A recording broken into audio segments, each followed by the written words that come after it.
Saat ini, Amerika dan Tiongkok punya masalah dalam negeri yang rumit, dan keduanya punya masalah luar negeri yang meruncing juga rumit. Kita tahu banyak yang tidak peduli dengan berita luar negeri, termasuk pemerintahnya. Lemah sekali strategi luar negerinya saat ini, dan tidak ada tindakan antisipatif atas apapun. Tapi New Mind tetap fokus di semua sendi bernegara, termasuk kebijakan luar negeri. Kita bahas dan apa efeknya untuk Indonesia. Adakah ancaman resesi keuangan Amerika yang katanya punya hutang yang jatuh tempo Oktober tahun ini? Lalu, apakah ancaman salah satu perusahaan terkaya Tiongkok yaitu Evergrande yang hutangnya mencapai 7.000 triliun yang terancam gagal bayar? Akankah bisa picu krisis keuangan di Tiongkok seperti subprime mortgage di tahun 2009 di Amerika? Apa dampak hal tersebut? 1.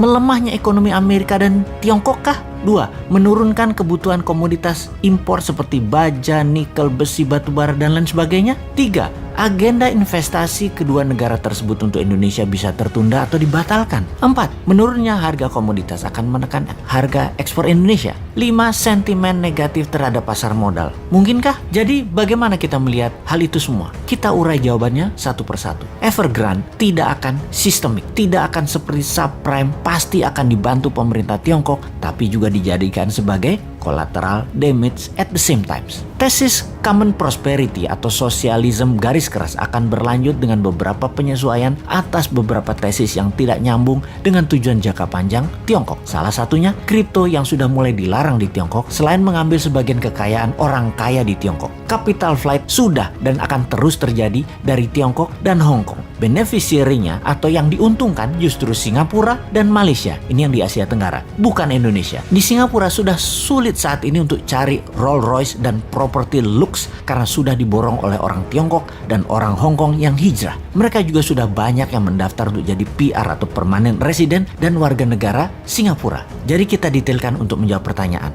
Nomor 1, Tiongkok akan mengalami koreksi ekonominya karena konsumsi domestik Tiongkok akan melemah. Sementara Amerika tidak akan melemah karena konsumsi domestik di Amerika masih robust. Bahkan Bank Sentral sudah mengisyaratkan akan melakukan tapering atau pengurangan QE karena ada kecenderungan untuk inflasi. Sebentar, sahabat perlu dijelaskan apa itu robust dan apa itu tapering. Kayaknya nggak usah ya, pasti sudah paham. Kalau buzzer pasti nggak paham. Buzzer mah diemin aja. Nomor 2, komoditas baru akan turun setelah 6 bulan karena lag effect di Tiongkok. Nah, pasti nanya lagi nih, lag effect itu apa? Sahabat, memang jarang masyarakat umum memahami istilah keuangan karena bernegaranya dibuat oleh para pejabatnya hanya fokus di politik. Kasian rakyat ini jadi bego urusan ekonomi, taunya paling pol dagang doang karena perilaku bernegara pejabatnya. Tapi tenang, rakyat tidak paham tidak apa-apa, tapi pejabat yang berkuasa ternyata juga tidak paham seperti kali ini. Itu memalukan. Jadi apa itu lag effect? Oke, saya terjemahkan pelajaran kampus aja artinya. Bahasa Indonesia cari dewe ya. Oke, lag effect is the potential ineffectiveness in fiscal policy due to the time it takes to recognize an issue. Dah, itu aja artinya. Cari sendiri ya artinya. Kita lanjut. Nomor 3, capital flight dari Tiongkok nggak akan ke Indonesia. Amerika dan Tiongkok telah melakukan QE masing-masing sebesar 5 triliun dolar. Amerika 4 triliun, Tiongkok 1 triliun dalam 20 bulan terakhir. Tapi nggak akan ada imbasnya ke Indonesia secara berarti. Pasti pada nanya lagi, QE itu apa? Wes, kali ini Bosman jadi orang belagu dah, sok berilmu. Niatnya cuma satu sih, nantang manusia yang katanya terbaik bidang ekonomi. Oke, QE itu adalah quantitative easing. Terjemahan bebasnya adalah printing money. Wes, paham ya? 4. Harga ekspor komoditas akan terkoreksi setelah 6 bulan dari saat ini, tapi akan bergerak hanya turun sedikit. 5. Pasar modal akan terkoreksi sedikit tapi akan terbang kembali. Dikarenakan uang beredar di Amerika, di Uni Eropa, di Jepang, di Tiongkok masih masif. Rasio M2 terhadap GDP masih jauh di atas 100%.